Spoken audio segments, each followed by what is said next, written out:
This is Critical Nonsense, our high-lowbrow show about culture, science, and tech. This week, we ask ourselves, what do I know?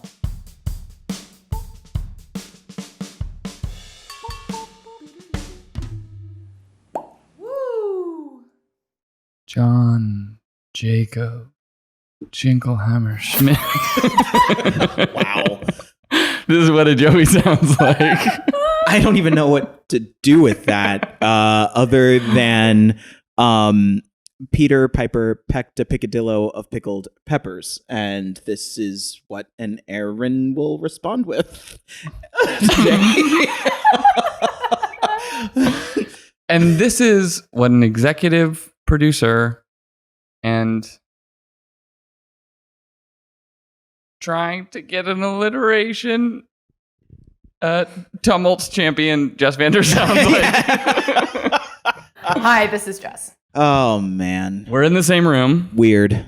So weird, but so great. And you've been warned in the past when this happens. Ooh, it becomes what it becomes. Yes. Like an episode of Cribs. This is where the Wow. happens. Wow. Why? So apparently, I'm gonna fact check myself on this, but I believe it was Joey McIntyre on Cribs who was the first person to state this is where the magic happens. Please, the new kid on the block. Yeah, he had thoughts and he shared them. I can see one of his music videos from early TRL where he was in an amusement park or carnival setting, but I can't remember what the song was. That was the other one. That was Give It to You. Mm-hmm. And that was not Joey McIntyre. That was a different one. Quick, as the co-hosts look frantically on the internet, their nervous arms plucking away. I literally forgot how to Google. What's the second word? Jordan Knight. Literally looking over Joey's shoulder to figure it out. But he got it first. With the knit turtleneck. Yes. Important. The signal of 1999. Give it to you. That's a good song. No housekeeping. Because we've just been chatting away, just chattering and twittering like a couple of chickadees up in a tree. In a tree.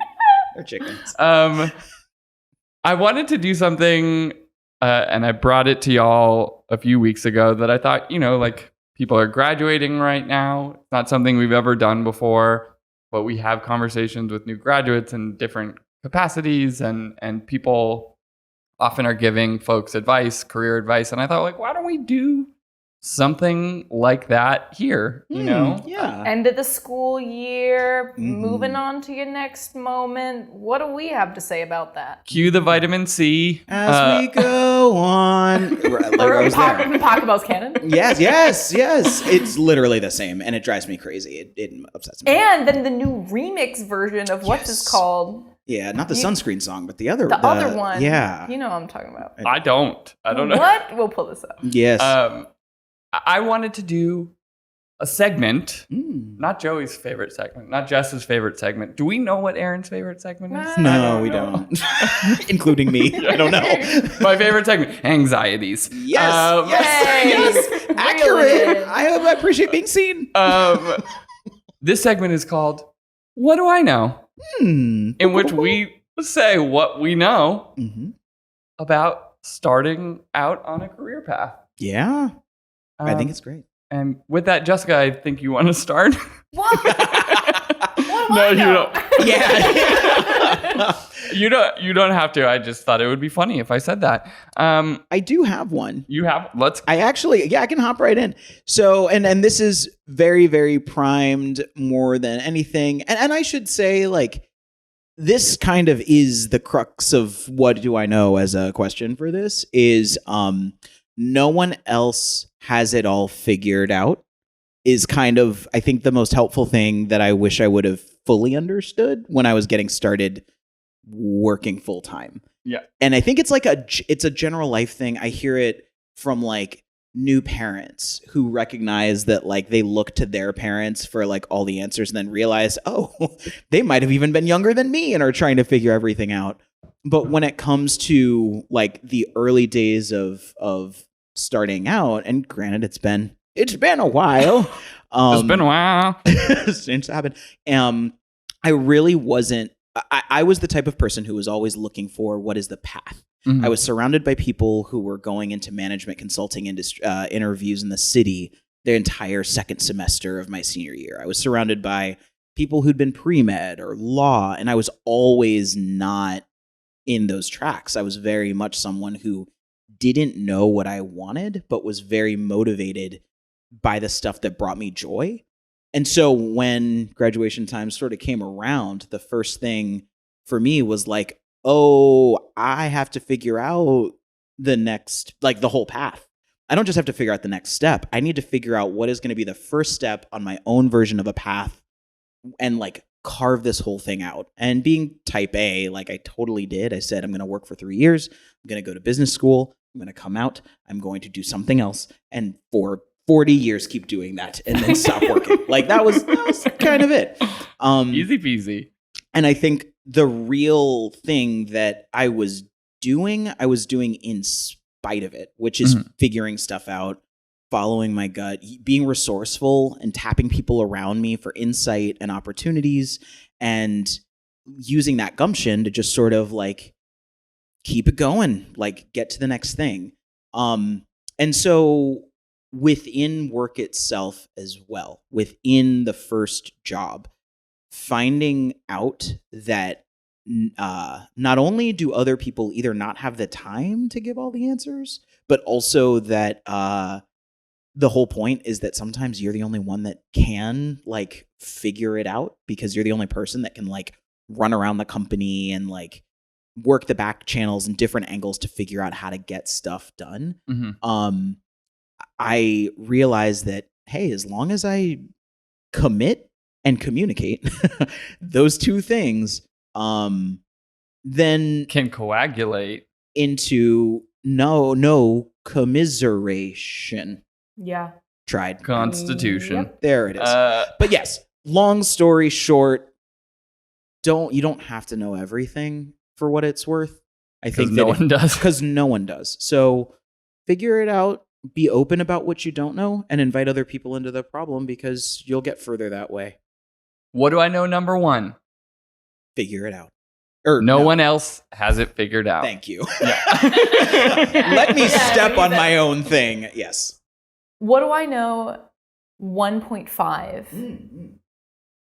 Because I think this reminded me of it, Aaron, is that in this theme of, like the graduation speech and like all of these moments where you're gonna maybe you might receive some of those cards with like words of wisdom from distant family members or whatever, like congratulations, may this be, that there are like what may seem like platitudes or like very, like, yeah, I know these things, but there's a reason that people repeat them all the time. Yeah. Or that in retrospect, it's like, oh, no, definitely I should not have tried to do that.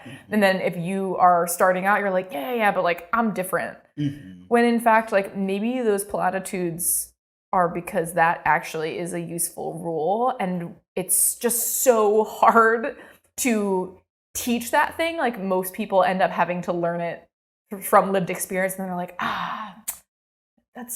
it's so true now that I've had this lived experience. But I guess to your point about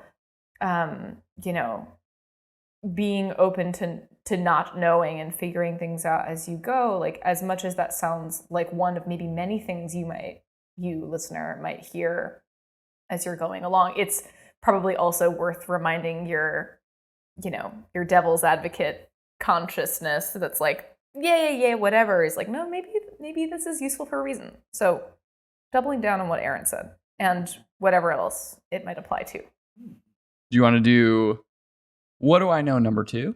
What do I know number 2? I think that from my own experience, I had so much hesitation and also a desire to like pick up my bootstraps by my own bootstraps. Rugged individualism. I think so. And be like, I feel like I'm supposed to know Yes. things, and so I need to go do that. And it took a few mentors of mine and people I ran into along the way, and frankly, some practice to realize that people are very helpful. And that maybe it's just because this morning we were having a conversation about asking good questions, and we had that conversation on the podcast a number of weeks ago. But that asking people who know better is so helpful. Even if you don't know what you don't know, to just like start being a sponge. And that in doing that, like there are things you can offer in return. You can be eager and inspire their hopefulness. You can be helpful in your own way. You can be vulnerable and like build relationships with people. And I think there's like something that I felt when I was starting out my career is like, I don't have anything to offer. I'm supposed to know how to do all this stuff. But in truth, like people are really helpful. Just like go for it. I think that's so especially strong now because it is one thing to be a sponge.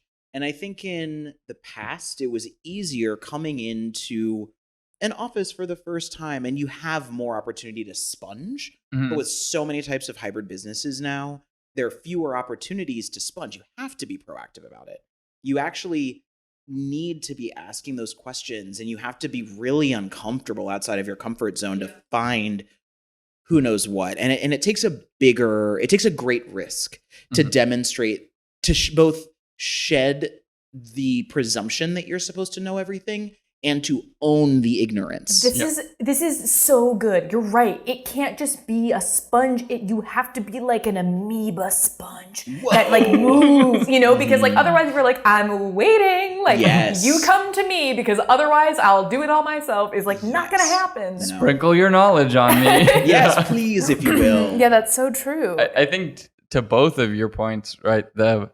Like someone who's hiring you or places you're going to go in your first or second or third jobs, like often, depending on how long you're in those jobs, like no one's expecting you to know everything, right? Yeah. Like in fact, even if, that first job, like people are hiring you for potential, not for what you know. Yes. Like they expect that you, they're starting from the assumption that you're a big, like you're a smart dummy, right? Or whatever. Right? This feels like, what do I know? Number 3. Remember, you're in the freshman year of life now, baby. Yes, yes. Remember how you were as a freshman in high school, and then a freshman or a first year, depending on what you call it, in college if you went to college. That permission to be in the freshman year of life, of like, boy, do I not know. Yeah, is very. It is very freeing. And I think I wish that I would have realized too that the freshman year lasts so long. It is not a year. That first year is like 5-6 years. And also it's like not very clean cut. And I know that I remember having like a very tough time.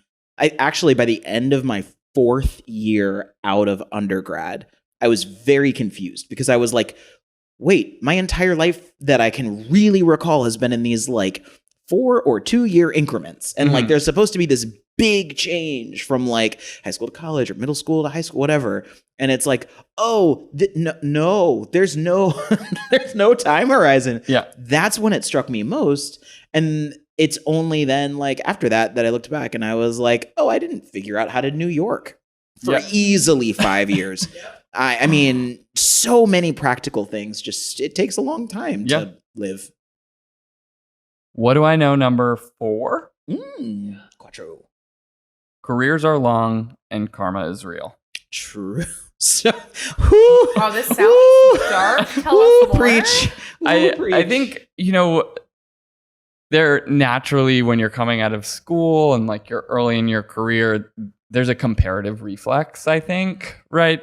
Whether it's to other people in similar roles at your new job that you're figuring out, whatever it is that you're trying to do, whether it's people that you went to school with or friends or how is everyone doing? And I think there can be a tendency to sort of, whether or not like people are trying to be cutthroat or trying to like race or whatever it is, I think the arc of a career is long, right? Like independent of how we feel about the construct, you're probably going to be working, as you said, like at least 40 years unless you get lucky, right? And whether it's winning the lottery or, making a right call and somehow running into independent wealth, then you're going to be working. And I think sometimes you'll see people early in your career make some kind of move and you're like, oh man, they made a move and they like pushed ahead or did this other thing without thinking about,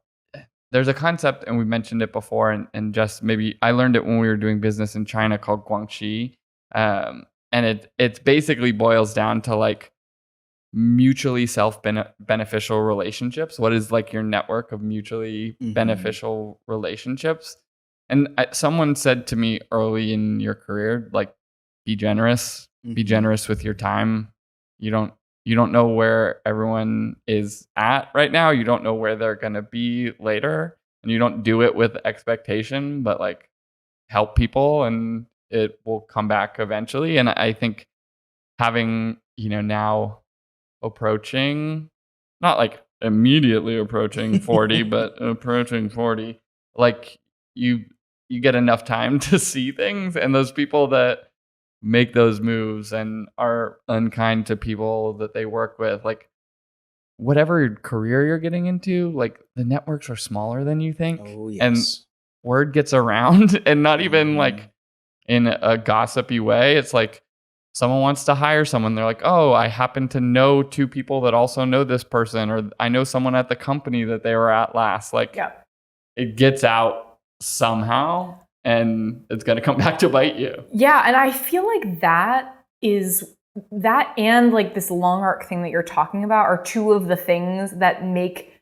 school versus the post-school like life so different. The first is that school is such a sprint. It's like, okay, in the next 4 years, like this is the thing, and like here's the target, and like this is what you're going to achieve by this time, and then you pass these tests, and then you do this thing. And some career paths, like, it's really interesting. I'd be so interested to talk to, someone in medicine who keeps doing that for so much longer. But the idea that there's this very like quick paced timing, and then all of a sudden, like it's a cliff of like, whoa, everything is in slow motion right now, is just such a pivot. Similar is, what you're talking about right now is there is such a structure, and ideally, or at least like, supposedly things are supposed to be merit driven up until a certain point, and then you get into life and people are like, no, network, and you're like, yeah, okay, but like also if I'm good, it should do enough. And it's like, kind of, but also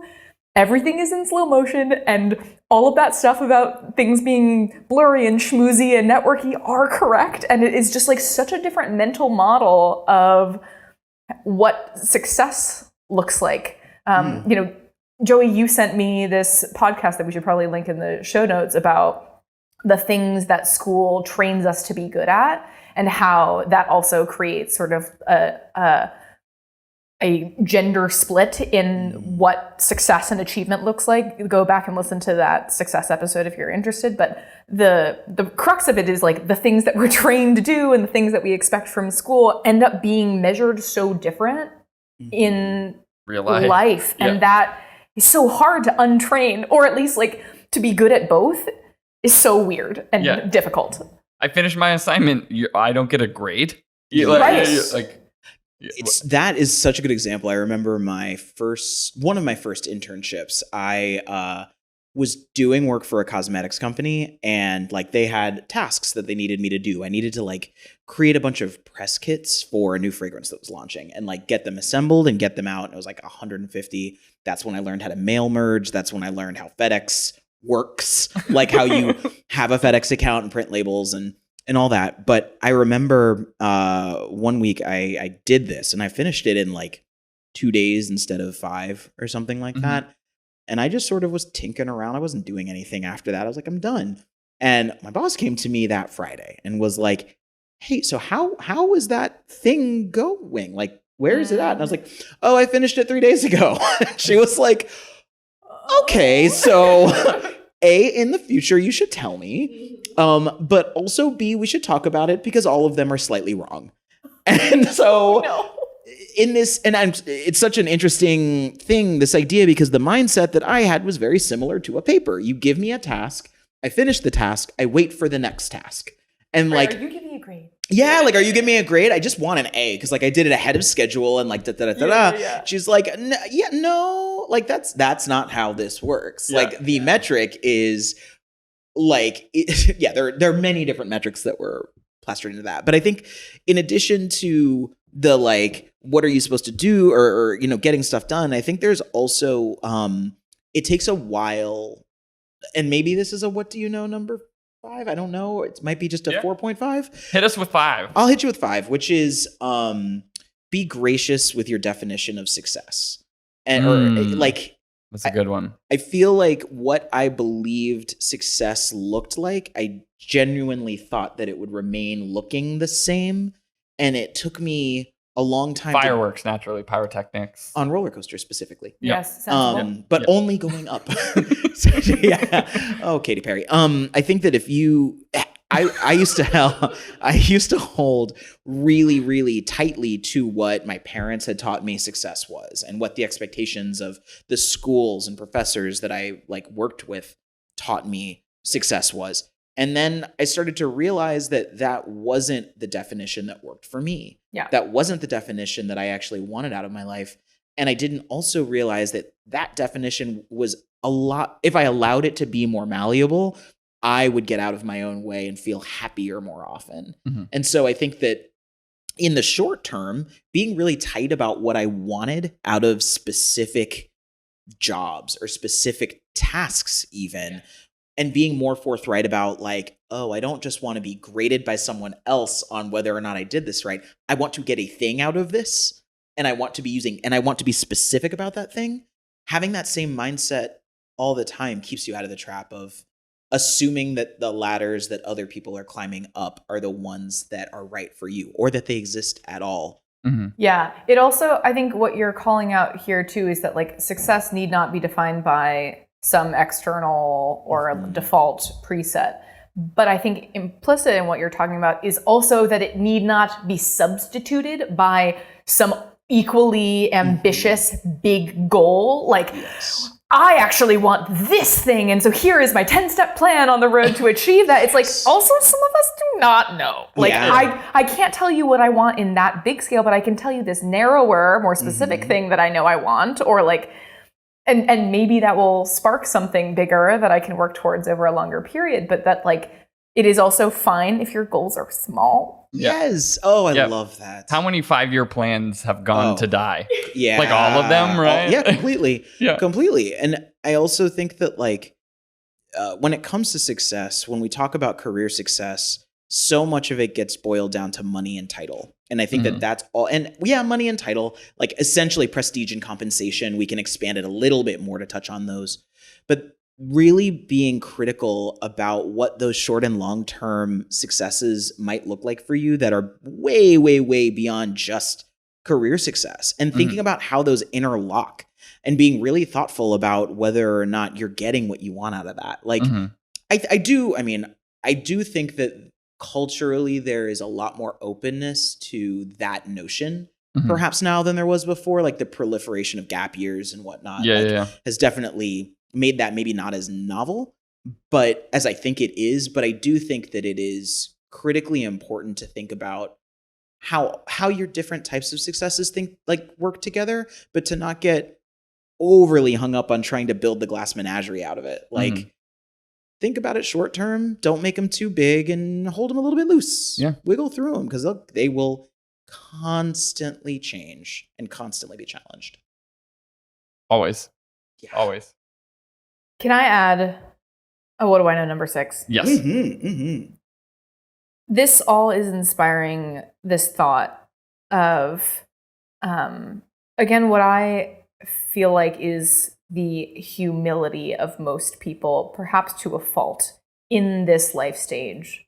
At least this was my experience of like, what do I know as like, yes, the theme of this conversation, but also the theme of the people who are entering into the life universe.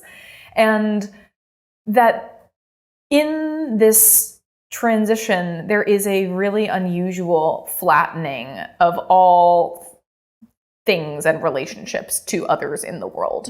That like, yes, like you may not have a lot of job experience, maybe no job experience. There's a lot that you don't know, but also that there is so much possibility, and there, hopefully without other sort of structural obstacles, though of course those are very, very real, that like no matter what you do and who you are, like you have something to offer, even if you don't know a lot, even if you aren't anybody, with some kind of big title or whatever yet, like you didn't cure something in high school or, something like that you have a thing to offer. And that thing, maybe it's just about being thoughtful and interested, and maybe it's just a conversation that you have with somebody in a career that you don't know is for you, but you're curious about it. I think this to me is the underpinning behind when people are like, do your homework and like show that you're interested. It's like, it's another way of saying you have value, and like you can have a thought about that. Like you can have a point of view that is already meaningful, even if you don't know a lot of other things. And that is the sort of starting point to, I don't know, getting your foot in the door. It's like, it's not even just about what you're trying to achieve and who you need to get in touch with. It's also like, when you have those opportunities, remind yourself of that value that you can provide so that you take advantage of those moments. That's, what I find particularly powerful about that, and I suppose it's very close to the industry in which we work, but so much of what I think companies are looking for in those early days is how you think.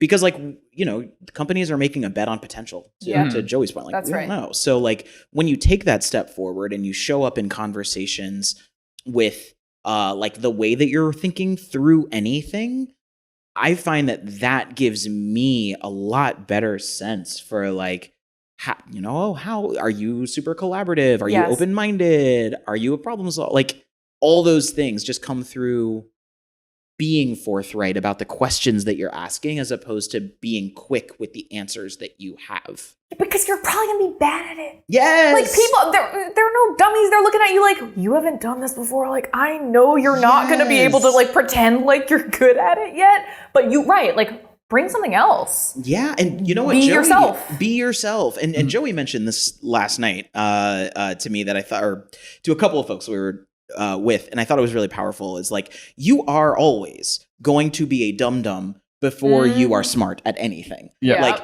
every time that you like go into these major shifts in career, it is always going to be new responsibilities. You're going to be dumb. And the quicker that you start to get comfortable at how to be dumb well, or how to be dumb comfortably, I think is probably the best way to put it, the more powerful and intentional you can be about what you want to do next. And that, I wish that I were more confident and dumb back then. Brian Collins he had done this like 100 rules or 100 things he knows type of thing years ago about design. And one of them was design rule 88. When talent doesn't hustle, hustle beats talent. But when talent hustles, watch out. And I think that, there is like that balance of, sometimes you don't have the talent yet when you're taking on a new thing, right? Like you just haven't practiced. You're not talented at that thing, even if you sort of possess some innate well of talent. And so hustle matters. Yes. And you got to work at it. I don't know. Are we at number 8? I have, that was 6, 7. 7. You want to do 7? I've got a very fast one. Yeah. So this one is go or stay for growth. I think. Yeah. Like when you're moving jobs and you're picking jobs, like your first job, you shouldn't pick for money. Someone had said that to me once. Like the first job is not like, you don't pick it for the salary, right? You're looking at like the entire trajectory of your career and what are you building up. And I think that idea of creating a foundation and acquiring skills and the generalizability of the things that you set, like in the same way that like the arc of a career is long. I've now had time to see people who like were racing and jumping to higher titles every like year or 18 months, and they got to a point where they're like, oh shit, I actually don't know how to do like this job or the last three that I had. And it comes back, you put yourself in this position then where you're chasing that same title that you've like pushed up to at like less and less appealing places or locations or whatever. Like you sort of ramped up fast and put yourself into like a side pocket somewhere. Yeah. And if you're thinking about like, am I learning? Yes, then maybe you stay in the place that you're at. Am I not learning? Am I not growing? Am I not expanding my foundation? Or is my foundation strong enough to take on the next thing? Then you gotta go. Yeah, you gotta go. That is sage. I'm just gonna +8 that, because it is something that I think the thing that is really powerful is when you start to ask, are you learning or not? The next question you'll probably get to is like, maybe. And then you start to get to, well, what am I learning? And you end up in a place that's forcing you into that intentional question of, what is it that I'm learning? Am I happy that I'm learning it? Is it going to get me where I want to go next? And so even if you can't answer the question immediately, framing it in that way is going to serve you so well. I always like to throw in, I remember when in one of my first jobs, I was tasked with helping on a pitch, and again, internship. And they told me to just clean up the formatting in the RFP that we were sending. I spent like 4 or 5 hours changing the entire document. I mean, I added lines and weird things, changing typefaces, adding columns. And I sent it to the design team the next day, the chief design officer. And there is nothing scarier than dinner plate eyes when you have clearly like ruined something. Like, this is an agency pitch for the largest piece of business that we have, and I got it so completely wrong and wasted so much time. And partially I'm just bringing it up because I find that old stories make me giggle. But also that, and this takes me to number 8. While there are things that you can learn and that you should always be looking at what you're learning and growing, not everything is a learning moment. Like, sometimes in both ways, there are things that you do that you just fucked up, and that's just that. And you might be able to find learnings in that. I now know to ask a lot of follow-up questions when being tasked with doing something. That was a very quick and easy learning.